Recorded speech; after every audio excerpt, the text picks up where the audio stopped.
예, 안녕하십니까. 안녕하십니까. 글로벌 디펜스 팬 여러분, 그리고 기독자유통일당 당원 여러분. 자, 이호도에서 평양을 넘어 북경까지 복음통일의 씨앗을 뿌린 남자들의 이야기, 고영일 성상훈의 시멘스 클럽 또 돌아왔습니다. 고영일 대표님 나오셨습니다. 반갑습니다. 예.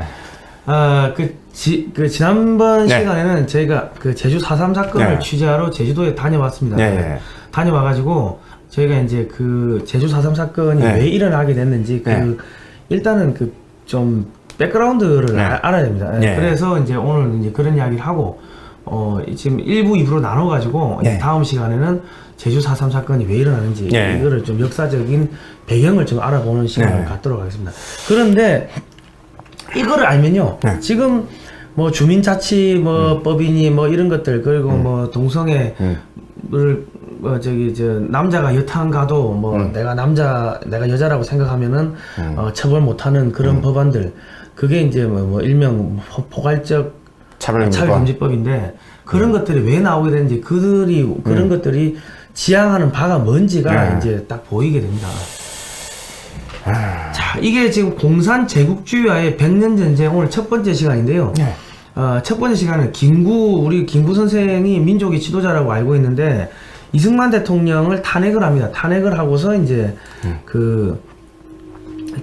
나중에 자기가 이제 소비에트 체제의 주석이 됩니다. 내각 책임제로 이제 바꾸면서 오늘 그런 이야기를 좀 한번 해보도록 하겠습니다. 실질적으로 뭐 우리가 작년 이 문재인 씨가 이제 대한민국 수립이라고 하지 않고 정부 수립이라고 하면서 상해 임시정부가 정통성이 있다 이렇게 했었는데, 사실은 우리가 오늘도 보게 되겠지만 최초 우리가 임시정부가 구성될 때 그 임시정부의 대통령은 이승만 대통령이었죠. 그래서 이 부분이 상해 임시정부에 있다고 얘기를 했다가, 사실 이 부분이 북한으로부터 공격받고, 북한으로부터도 공격받고, 우리 대한민국의 정통성을 부정하고 있기 때문에 우리 많은 국민들로부터 지탄을 받았던 계기가 됐었는데, 오늘 한국 근현대사를 우리 한번 살펴보면 정말 왜 그렇게 됐는지 이런 부분들을 우리가 상세히 알 수 있다고 생각합니다. 그러니까 지금 이게 1917년에 최초로 10월 혁명, 볼셰비키 혁명이 1917년 11월 7일부터 8일 요때 이제 일어나는데요. 이게 이제 최초의 마르크스주의 공산주의 혁명입니다. 그리고 이제 2년 있다가 무슨 게 일어나냐면 이제 3일 만세운동, 1919년 3월 1일 날 3일 만세운동이 일어나면서 그 뒤로 이제 국내외적으로 임시정부가 여러 군데가 생깁니다. 대한국민의회, 신한민국 임시정부, 요거는 평양에 생겼고, 대한국민의회는 우수리스크, 러시아죠. 상해 임시정부가 생겼습니다. 그리고 조선민국 임시정부가 서울에 생겼고, 한성정부가 1919년 4월 23일 날 생겼고, 고려임시정부, 간도임시정부 생겼는데, 이게 나중에 통합이 돼가지고 모든 권한이 한성정부로 이게 이제 귀결되는 거죠. 1919년 4월 23일 날 생긴 한성정부로 귀결이 되는데, 근데 일제시대 하에서 한성에서 이제 활동이 불가능하니까 이게 이제 상해로 옮깁니다. 이게 상해로 옮기는데, 이게 그래서 우리가 이제 상해 임시정부를 하면은 1919년 4월 11일 날 만들어졌던 상해 임시정부를 이야기하는 거고, 이제 한성정부로 통합이 된 다음에 상하이로 옮긴 그 임시정부는 대한민국 임시정부라고 불러야지 정확한 용어가 됩니다. 1919년 9월 10일 날 만들어졌는데, 지금 우리 문재인 정권에서 말하는 상해 임시정부 하는 거는 그건 무식해가지고 몰라가지고 대한민국 임시정부를 자꾸 상해 임시정부라고 이야기를 한다. 분명히 대한민국 임시정부라고 19년 9월 11일 그 정부는 이 명칭을 그렇게 써야 맞는 거죠. 결국 대한민국이죠.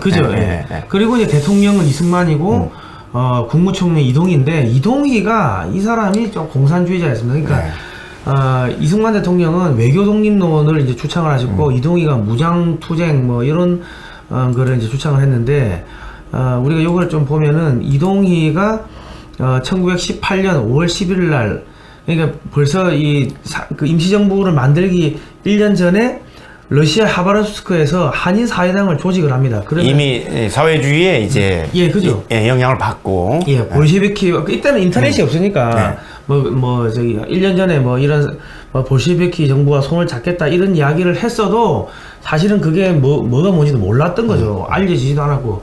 그러니까 한인 사회당은 공산주의 운동을 위하여 심신을 바치겠다고 벌써 1년 전에 한인 사회당을 만들고 충성맹세를 했습니다. 했는데 이 사람이 이제 무슨 일을 하냐면은 임시정부의 이익을 해치는 방향으로 이렇게 가죠. 예. 그러니까 이게 또 이제 그 러시아에 이제 이때는 이승만 대통령이 이제 미국에 계실 때 미국에서 독립운동 하실 때인데 사람들을 보내요. 자기 사람들을 보내가지고 러시아에서 자금을 받아옵니다. 돈을 그 레닌한테 돈을 받아오는데 1차로 40만 루블을 받아오고 2차로 그 200만 루블을 받아오는데 이게 이제 그 사실은 받아오다가 또 이게 또 배달 사고가 나죠. 그래서 그게 뭐 또 죽고 죽이고 하는 그게 1차 국제 공산당 자금 탈취 사건, 2차 국제 공산당 자금 탈취 사건이 생깁니다. 그러니까 이게 지금 금액으로 환산을 하면은 40만 루블이면은 금화로 327kg인데 이게 한 510억 원 정도가 되고요. 그리고 200만 루블을 받아오는 거는 2,550억 원 정도가 됩니다. 엄청난 자금 지원을 받았는데 중간에 이 배달 사고 그죠. 일으켜서 두 개 합하면은 3,060억 원, 3,060억 원 정도에 달하는 어마어마한 자금을 받아오다가 이게 중간에 자기들끼리 임시정부로 이게 자금 배달이 안 됩니다. 배달 사고가 일어나게 되죠. 자기들끼리 또 뭐 나눠먹고 싸우고 그래서 뭐 서로 죽고 죽이고 뭐 또 그런 일들이 벌어집니다. 벌어지는데 일단은 그래가지고 2021년에 5월달에 이동희 중심의 고려공산당이 하나가 생기고 2021년 10월달에는 여운형 중심의 고려공산당이 또 하나가 생깁니다. 또 파벌이 생기는 거죠. 동갑이. 상해파와 상하이파와 이루크츠크파 이렇게 생기는데 상해파 고려공산당을 보면은 핵심 인물이 이동희, 박진순, 김립 이런 사람인데 이 사람들이 이게 또 보면은 글이어 쓴 선교사의 또 제자들이에요. 또 기독교 신자들이었어. 이게 성령을 제대로 안 받아서 그런 말이에요. 악령이 들어간 거예요. 이르쿠츠크파의 고려공산당 핵심 인물은 누구냐면은 여운형, 김규식, 박은영, 김단열 이런 사람들인데 이분들도 또 마찬가지로 미국 선교사들이 제자들이고 이게 참 대한민국 건국과 관련해서 망신입니다. 좌우 다 선교사들이 키운 제자들이었습니다. 그래가지고 이 사람들이 1922년 1월 21일에서 2월 2일까지 극동 인민대표대회 그러니까 모스크바에서 열린 러시아 공산당 대회를 가가지고 여운형, 김규식, 현순 등 52명이 참석을 하는데 이 사람들이 가가지고 소비에트 만세 세계 제국주의와 세계 자본주의를 철저하게 타도하기 위한 극동의 프롤레타리아와 서양의 프롤레타리아 나아가 전 세계 프롤레타리아트의 단합된 투쟁 만세 자본주의 체제를 엎어버리자 잿더미로 돌려버릴 불을 러시아의 운동에서 얻고 싶다 충성맹세를 막 합니다. 완전히 이제 공산주의 혁명 그거를 이제 찬양하는 이런 글들이었습니다. 내용 그대로. 그래가지고 이제 김규식이 이제 2022년 이제 1월 21일부터 2월 2일 사이에 한국의 혁명운동이라는 걸 발표하는데 이게 고려공산당의 정책은 첫째로 나아갈 단계로서 제국주의 열강의 착취에 대하여 한국인 대중을 통일된 입장으로 결집시키는 일이면 이게 이제 나중에 민족 해방 전술 NL 요쪽으로 이렇게 이제 분파가 되고 한국 인민의 순수한 해방을 위하여 노력하는 일 요게 이제 반봉건 민주주의 혁명 해가지고 PD 계열로 결국 PD 계열로 분화하네요. 나눠지는 게 이 김규식의 한국의 혁명운동 여기서 이제 이 모태가 되는 거죠. 그런데 자, 왼쪽에는 레닌 사진이 있고 오른쪽에는 여운형. 레닌이 여운형에게 지시를 합니다. 대한민국 임시정부를 해체하라. 그래가지고 그러면 임시정부를 해체라고까지 지시까지 했는데 그럼 우리가 대한민국 정통성을 임시정부에 둔다고 한 이런 문재인 씨의 이런 발언을 왜 하면 결국 러시아 그때 소련은 결국 대한민국을 무너뜨리려고 했었네요. 그죠. 예. 돈 주고 무너뜨리고. 그러니까 이게 예. 그러니까 이 나중에 보면 그 뒤에 나오는데 지금 1922년에 이승만 대통령에 대한 불신임안을 통과합니다. 그러니까 그리고 1925년에 이승만 대통령의 탄핵안을 통과시키고 대통령 중심제에서 내각 책임제로 바꾸는 헌법 개정안을 가결합니다. 그러니까 이 당시는 이승만 대통령이 어디에 있었냐면 미국에 있었어요. 그리고 야 소련하고 그 소비에트 거기서 주는 돈 받지 마라. 공산주의 돈 받으면 안 된다. 계속 그러니까 이승만 대통령을 탄핵을 시켜버리고 1927년 1월 19일 날 소비에트식 이제 공산주의 체제 개헌을 합니다. 그리고 1927년 3월 5일에는 김구 선생이 김구 내각에서 개헌안을 공포를 하고 김구가 소비에트 체제의 주석이 되는 거죠. 그러니까 이 소위 말해서 지금 이 대한민국 임시정부에서 일을 했던 사람들이 나중에 어떻게 되냐면 그 남쪽으로 와가지고 남노당이 되는 거고요. 북쪽으로 들어가가지고 김성주 나중에 이제 김일성으로 이름을 바꾸는데 이 사람하고 북한 공산당 조선인민민주주의 공화국을 만들고 남쪽으로 들어와가지고 김구 선생을 중심으로 해서 영운형, 박헌영 이런 사람들이 남노당을 만들고 조선 노동당 북조선 지부가 되는 거죠. 그죠. 그렇게 자기들이 명칭을 바뀌었죠. 일국 일당 체제에 어긋나니까 이름만 북조선 지부라고 바꿨었죠. 그러니까 지금 대한민국의 우리 한국 근현대사를 가르치면서 김구 선생을 민족의 지도자라고 우리 좌파들이 계속 그렇게 가르치고 100번 김구 그 기념관도 있고 하는데 실제로 김구 선생은 소련식 공산주의 체제의 그런 내각에서 이 주석이 되고 그리고 자유민주주의 중심의 그런 이승만 대통령을 탄핵을 시킨 그게 사실 대통령 본인도 없는데 이건 이게 이게 쿠데타죠. 의회 쿠데타를 일으켜가지고 이게 이 공산주의를 끌고 가려고 한 건데 이거는 또 안 가르치고 있습니다.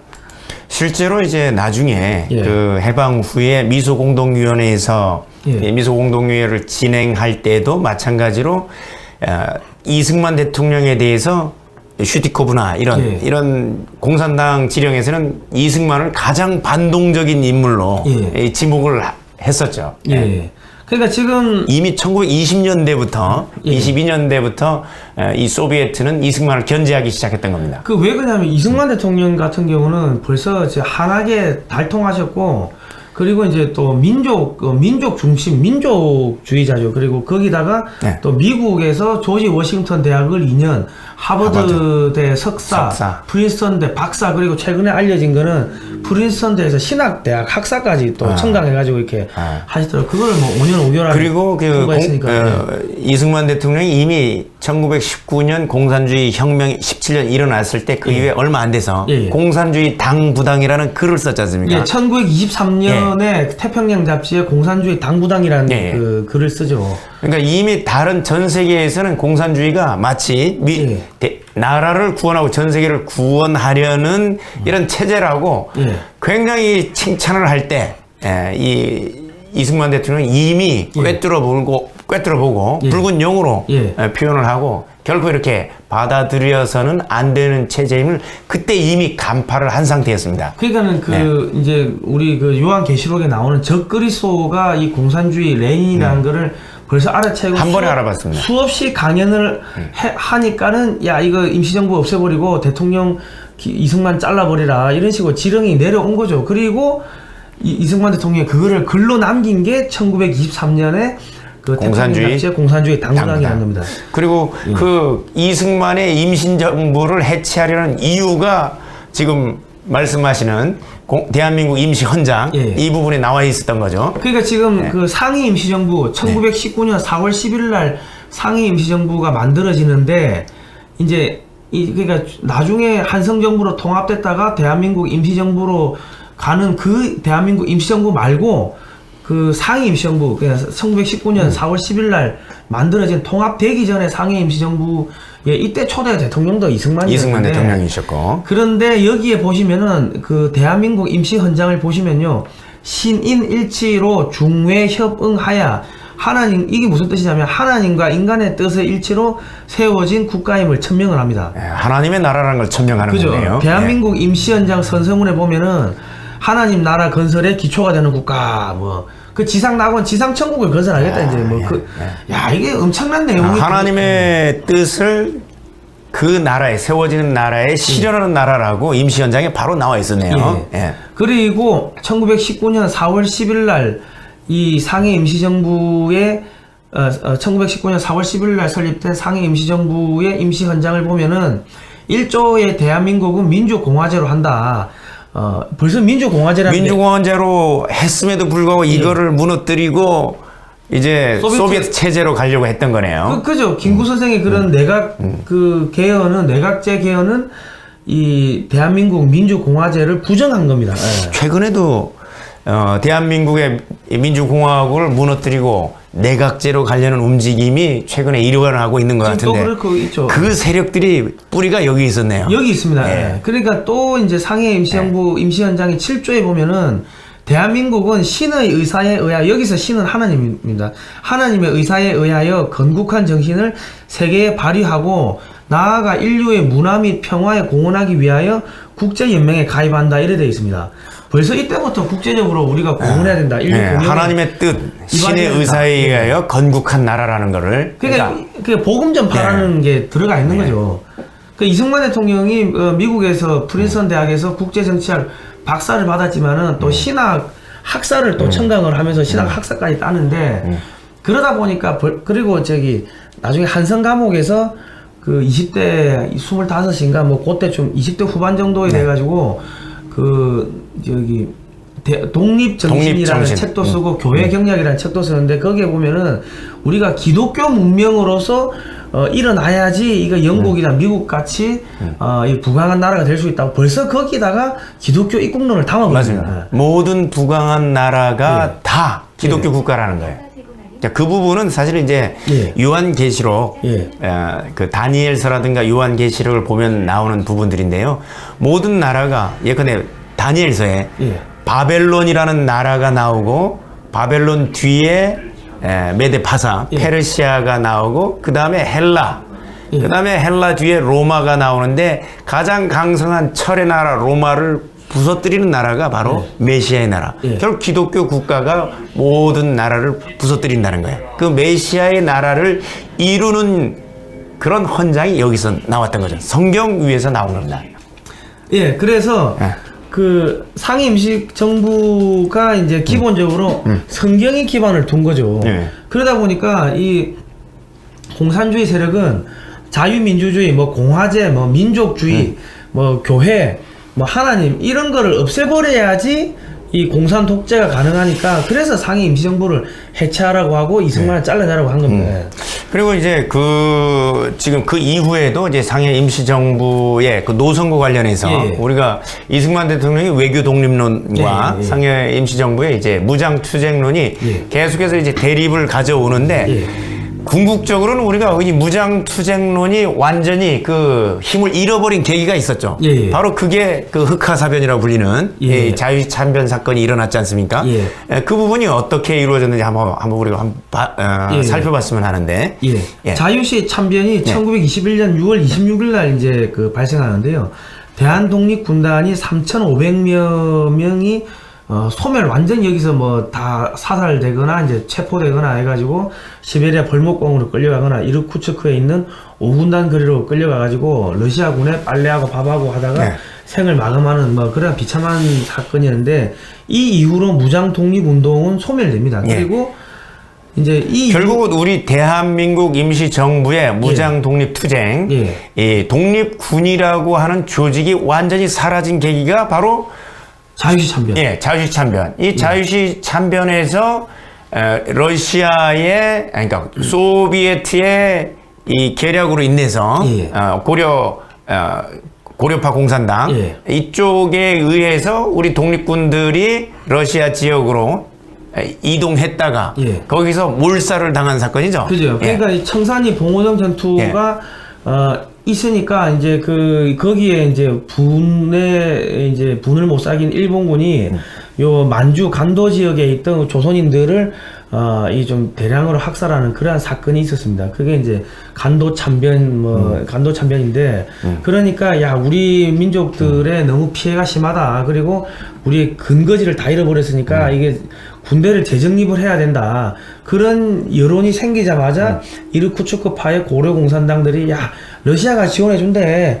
이렇게 해가지고 여기 밀산에 총집결합니다. 대한 독립군들이 총집결해가지고 밀산에서 스보보든이 저 화면 위쪽에 보시는 스보보든이 우리말로 하면 자유시로 이동을 하는데 거기서 이제 다 사살해버리는 거예요. 그러니까 처음부터 그냥 다 지원해준다는 이야기는 거짓말이었고 이 뭡니까 상위 임시 강제로 무장 해제를 시키는 과정에서 그죠, 예. 충돌이 일어났고 그죠, 예. 결국 이 독립군 세력이 전부 다 몰살당하는 사건이 벌어지게 된 거죠. 그러니까 이 러시아의 레닌은 민족주의자들도 다 제거를 하면서 이승만 대통령 제거하고 그 대한민국 임시정부도 해체하고 그리고 대한 독립군단도 해체하고 이게 거의 동시다발적으로 이루어집니다. 그때 당시에 3,500명이라는 독립군 세력은 엄청난 세력입니다. 엄청나죠. 예, 예. 지금도 3,500명이 예. 적은 숫자가 아닌데 그런데 나중에 이제 김자린 장군은 거기에서 이렇게 그 회군을 해가지고 살아남는데 이상하다 싶어가지고 회군회가 살아남는데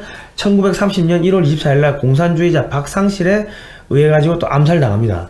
그러니까 이 민족주의 이 지도자들은 전부 다 죽여버리는 거예요.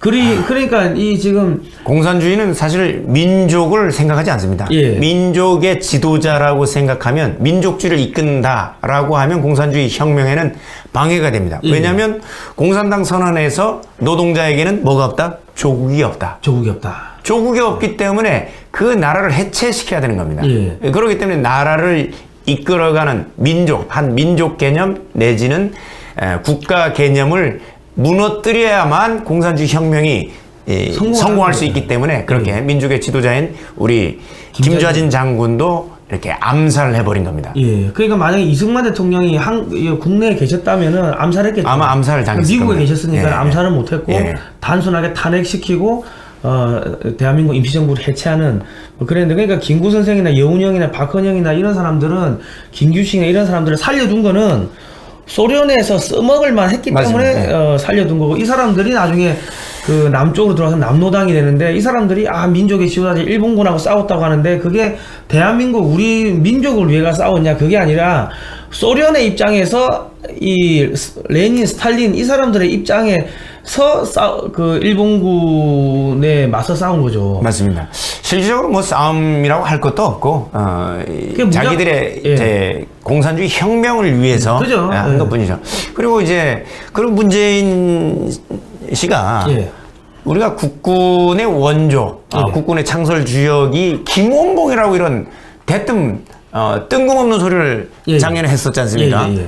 근데 그 김원봉이라는 사람이 그때 당시 6.25 당시에는 북한의 그러니까 우리로 치면 노동부 장관, 예, 예. 노동 상이었는데 노동부 장관이었고 6.25 원흉이었습니다. 예, 예. 원흉이었고 근데 그 김원봉의 이런 뭐 하여튼 이런 사례를 본다고 하더라도 참 말도 안 되는 소리들인데 그 외에 지금 김재봉도 있더라고요. 그래서 예. 그러니까 공산주의 국내 침투의 원조가 김재봉인데 1923년에 조선일보 기자로 신분을 위장해가지고 국내에 잠입을 합니다.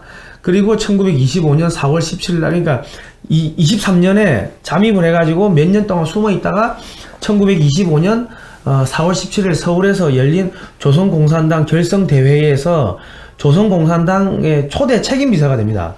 조선공산당 강령이 사유재산 제도를 부인하고 사회주의를 건설하자. 지금 문재인 정권이 하는 거와 똑같은 거예요. 지금은 이제 부동산을 이제 공유화하고 예. 지난번 추미애 같은 경우도 토지 공개념 예. 이런 게 다 사유재산제를 부인하는 방향으로 흘러가고 있는 것입니다. 예. 그러니까 지금 이 당시에 이제 전 세계적으로 공산주의 열풍이 불었는데 이제 이 해외 사정을 보면은 1922년 12월 30일 날 이제 소비에트 연합이라 해서 소련이라는 게 생깁니다. 레닌이 이제 소비에트 연합을 만들고 나중에는 또 스탈린으로 넘어가죠.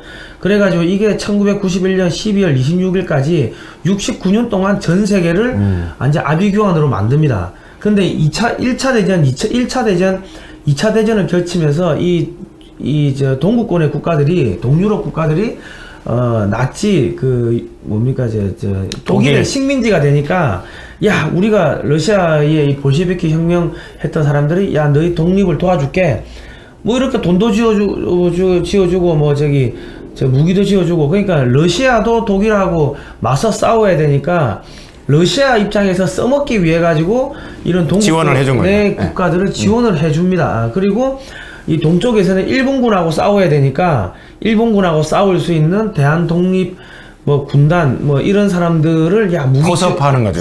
거죠. 무기 지원해줄게, 돈 지원해줄게 했는데 말 안 듣고 민족주의적인 뭐 이런 뭐 행동을 하니까는 대한독립군단을 숙청해버리고 상해 대한민국 임시정부도 해체해버리고 이승만 탄핵하고 하면서 거죠. 필요한 사람들만 남겨놓은 게 김구, 여운형, 박헌영, 김규식 이런 사람들인 거죠. 그렇게 해서 안 될 경우에 이제 소비에트가 썼던 이런 정책 중에 하나가 아까 동구권 공산주의 될 때 좌우 합작. 아까 해볼까요? 2차 대전 이후에 공산화된 나라들 보면 동유럽의 경우에 다 좌우 합작 정권을 추진했습니다. 그죠, 좌우 합작 정권을 추진했는데 이제 청년 공산당 한 2,000명, 몇천 명 되는 사람들을 통해서 이제 자기들 사회 운동을 하고 그 다음에 좌우 합작 정권을 이루어지면 암살해버리고 그죠, 우익 인사들을 전부 다 암살해버렸습니다. 암살하거나 테러를 해서 결국은 형식상으로는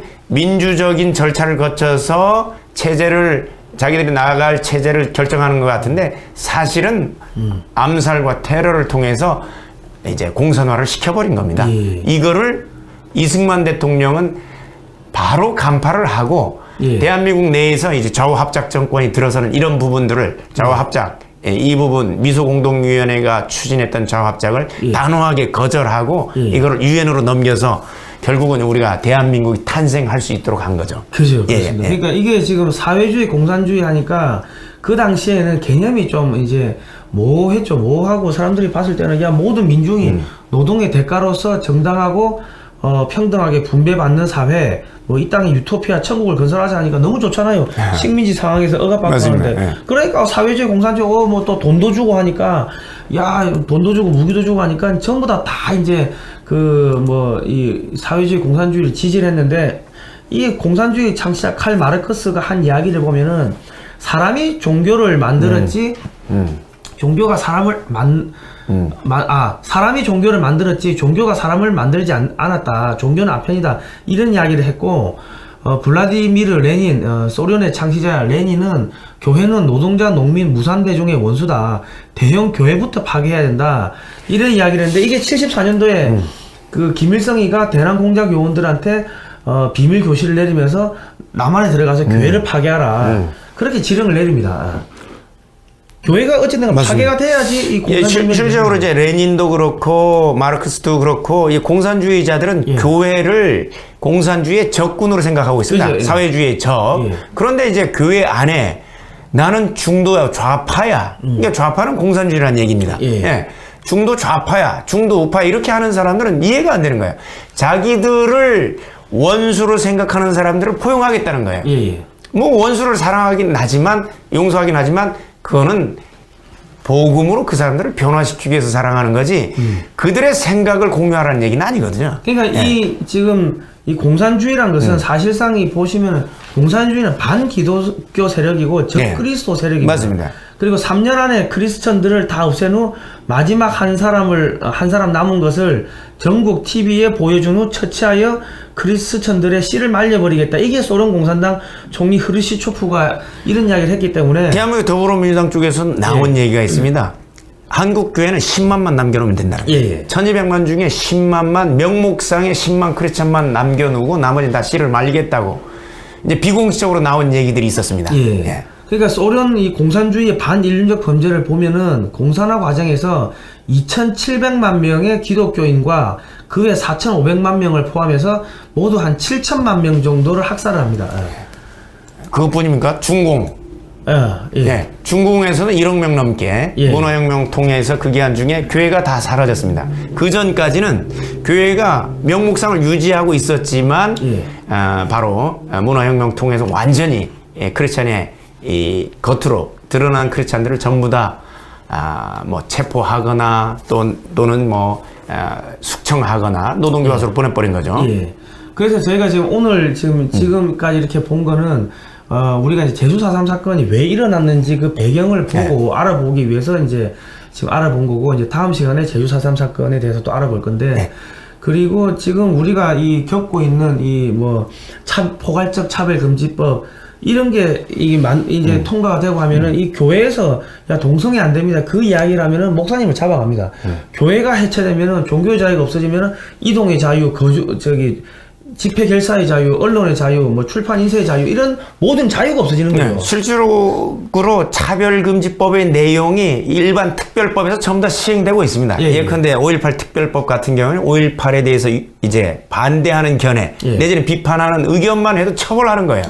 뭐 4.3 특별법 같은 것도 마찬가지고, 우리의 표현의 자유 자체를 아예, 그 다음에 우리의 양심의 자유 자체를, 그리고 우리의 신앙의 자유 자체를 말살하는 법들이 이미 시행되고 있고, 그거를 전체적으로 일반적인 법률로 한 게 차별금지법입니다.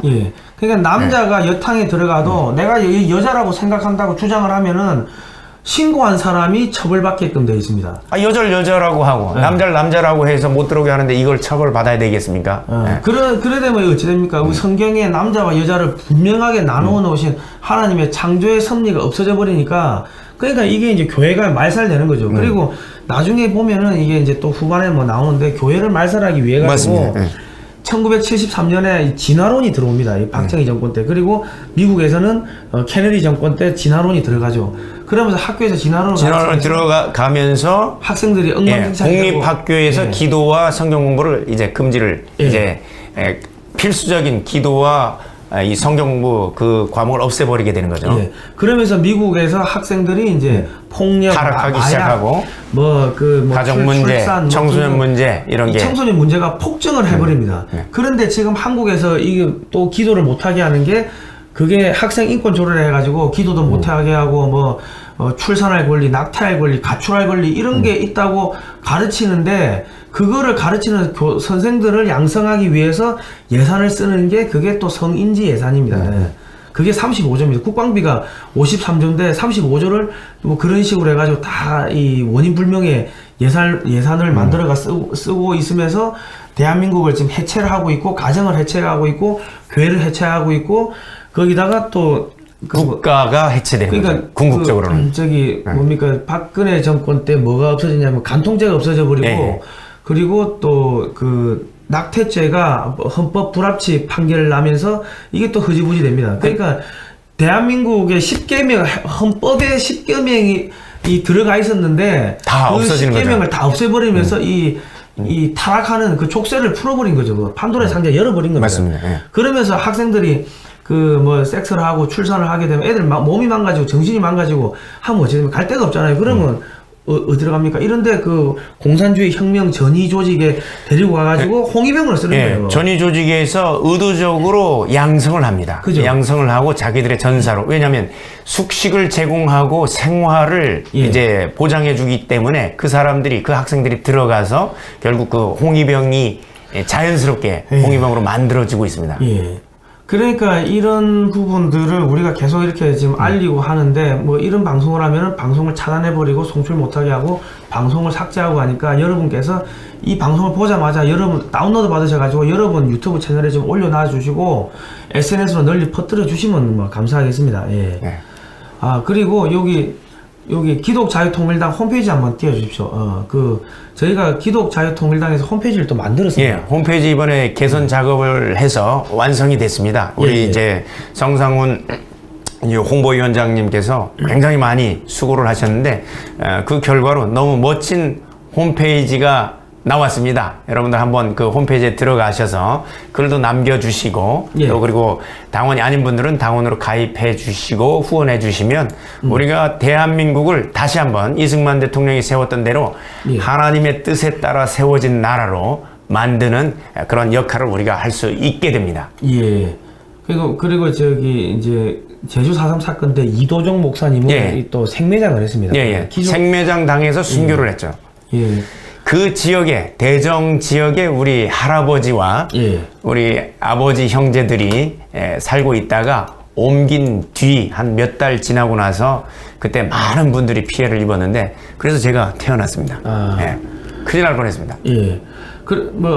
어쨌든 그런데요. 이 이제 기존의 기독자유통일당 제가 잠깐만 보여드리면 저기 나왔습니다. 나왔습니까? 예, 기독자유통일당 홈페이지 그냥 기독자유통일당이라고 포털에서 검색을 하시면 됩니다. 그럼 저런 식으로 이제 쭉 홈페이지가 나왔고 조금 내려보십시오. 내려보시면 저런 식으로 저 슬라이드 배너가 들어갑니다. 예. 배너가 쭉 들어가는데 기독자유통일당이 들어오셔가지고 자유 게시판도 있으니까 당원이 아니라도 많은 그 애국 그 투사님께서 이렇게 좀 이런저런 의견을 남겨주시고 뭐 악법들 뭐 이런 걸 좀 바꾸자 이런 것들도 좀 뭐 올려주시고 하면은 뭐 좋을 것 같습니다. 예. 자, 오늘은 뭐 여기까지 하고요. 다음 시간에는 또 우리 대한민국 해방 이후에 대한민국의 건국 과정이 얼마나 치열했는지를 또 알아보도록 하겠습니다. 자, 고생하셨습니다. 감사합니다.